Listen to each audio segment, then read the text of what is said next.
प्रदेश में जनगणना 2027 को लेकर बड़ी तैयारियां शुरू हो चुकी हैं और देश की 16वीं जनगणना कई मायनों में ऐतिहासिक होने जा रही है।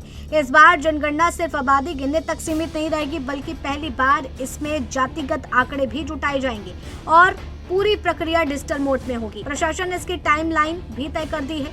आइए देखते हैं पूरी रिपोर्ट। पहला चरण 22 से 20 जून 2026, दूसरा चरण 9 फरवरी से 28 फरवरी 2027। बता दें कि ये आजादी के बाद का सबसे बड़ा कदम बताया जा रहा है। पहले चरण में पूरे राज्य में मकानों की सूची तैयार की जाएगी। हर घर का भौतिक विवरण, परिवार की जानकारी और संरचना का डेटा इकट्ठा किया जाएगा। इसके लिए करीब 5 लाख कर्मचारी घर घर जाकर के सर्वे करेंगे।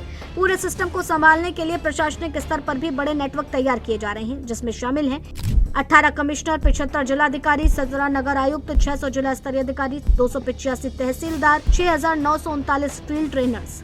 दूसरा चरण सबसे अहम होगा। इस दौरान हर व्यक्ति का डेटा जुटाया जाएगा और इसी में पहली बार जातिगत जानकारी भी ली जाएगी।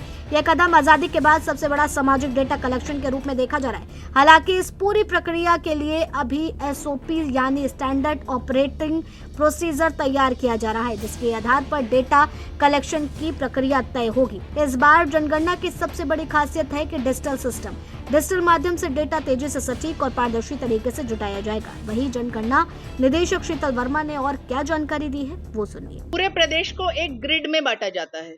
ग्रिड के छोटे छोटे खंड बनाए जाते हैं, जिसको अभी हम एक्सप्लेन करेंगे। उनको हम कहते हैं गणना ब्लॉक या मकान सूचीकरण ब्लॉक। दोनों एक ही चीज है। पहले फेज में उनको मकान सूचीकरण ब्लॉक कहते हैं, दूसरे फेज में उसको गणना ब्लॉक कहते हैं।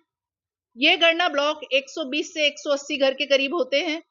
इनमें करीब 800 से 1000 के बीच में हम लोग पॉपुलेशन रखते हैं। 800 हम लोगों ने अपर लिमिट रखी है। पूरा प्रदेश ऐसे प्रखंड में बांटा जाता है और इस बार ये कार्य डिजिटली किया गया। ये पोर्टल के माध्यम से इन सबकी ज्योग्राफिकल बाउंड्रीज बनाई गई हैं, सबकी बाउंड्री को टैग करके बनाया गया है।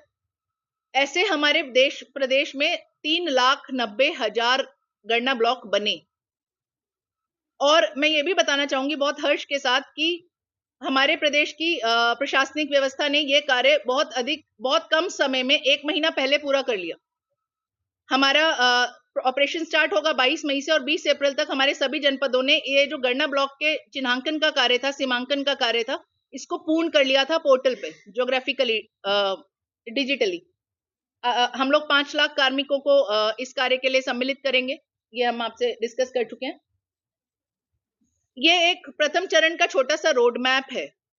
हम लोग निरंतर इस पे प्रशासनिक अधिकारियों के साथ वार्ता करते रहे हैं। बहुत सारी छोटी छोटी बैकग्राउंड में जो चीजें चलती रहती हैं। आज जब हम आपसे मिल रहे हैं तो मैं चाहूंगी कि आप लोग लार्जली वो जो बैंगनी कलर का डब्बा है उस पर फोकस करें कि आज हम वहां उस स्थिति में हैं और हम सेल्फ एन्यूमरेशन स्वयं शुरू कराने जा रहे हैं। जो बैंगनी कलर का डब्बा है वो 3 चीजों के बारे में बात करता है कि पहले हम अपनी ग्रिड पूरी कर लें। कंप्लीट क्रिएशन ऑफ HLB, जो हमारे मकान सूचीकरण खंड हैं उनका हम सीमांकन चिन्हांकन पूरा कर लें। वो हम पूरा कर चुके हैं। Training of enumerator and supervisor SDM को करानी है। SDM के नेतृत्व में जिलाधिकारी को करानी है।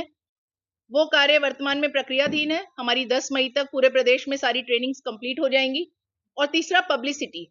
अब क्योंकि हमने सारी तैयारी पूरी कर ली है तो अब आपके माध्यम से और विभिन्न माध्यमों से हम आमजन को बताना चाहते हैं कि आपको प्रिपेयर करना है। हम आपके घर आने वाले हैं या आपकी सहभागिता का समय अब शुरू हो रहा है। तो कुल मिलाकर के उत्तर प्रदेश में जनगणना 2027 सिर्फ एक प्रशासनिक प्रक्रिया नहीं है, बल्कि सामाजिक ढांचे को समझने का बड़ा माध्यम बनने जा रही है।